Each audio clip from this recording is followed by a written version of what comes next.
Good evening guys. Matulog na sana ako pero grabe ang ubo ko. Uy. Ayan, bumili ako ng gamot sa pharmacy.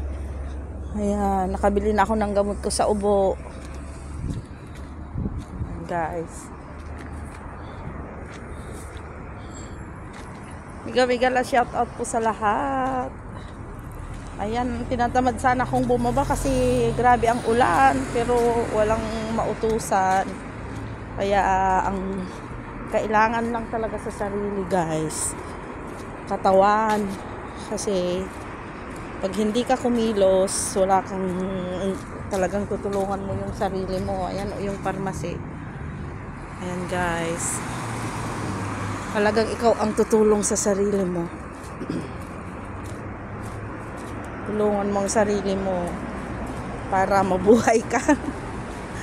Ayan, kahit umulan. Yan ang kagandahan dito guys, kasi pag ikay magkasakit, malapit lang ang guys, malapit lang ang pharmacy dito. Ayan, bumili na rin ako ng Panadol kasi delikado, malapit na yung trabaho. Ilang trabaho nang inayawan ko ngayon kasi dahil sa may lagnat ako guys at may ubo. Ayan. Ayan guys, akyat na ako sa bahay. Ayun ang pharmacy. Pumunta ako sa pharmacy. Pero sana okay na ako kasi ubo ako ng ubo. Sumakit yung mata ko, okay na yung mata ko. Pumalit naman yung ubo ko. Ayan guys. Kaya ganyan lang talaga. Ay, sakit ng ulo ko talaga. Ayan Ayan. Kaya pag hindi tulungan ang sarili, wala. Kailangan talagang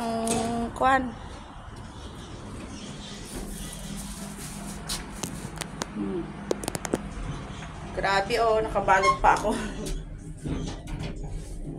Balot ako kasi lamig. Grabe. Bilis lang naman bumili Sila andyan lang. Baho naman dito. Hindi ako makapaamoy. Ano kaya yun? Parang isda.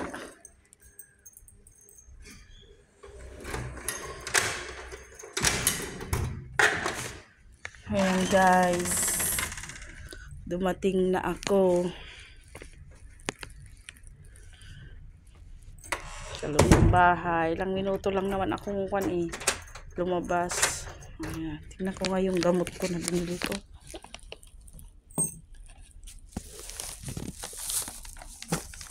Yun ang ano to?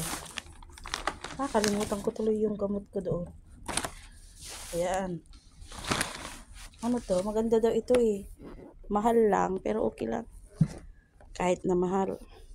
Basta ang mahalaga gamot ako Ayan, Panadol. Mahalaga sa amin ang Panadol guys. Kaya pag uwi ko magdadala ako. Ano to? Pumili na ako ng saging. Ayan guys. Bye bye guys. Love you all.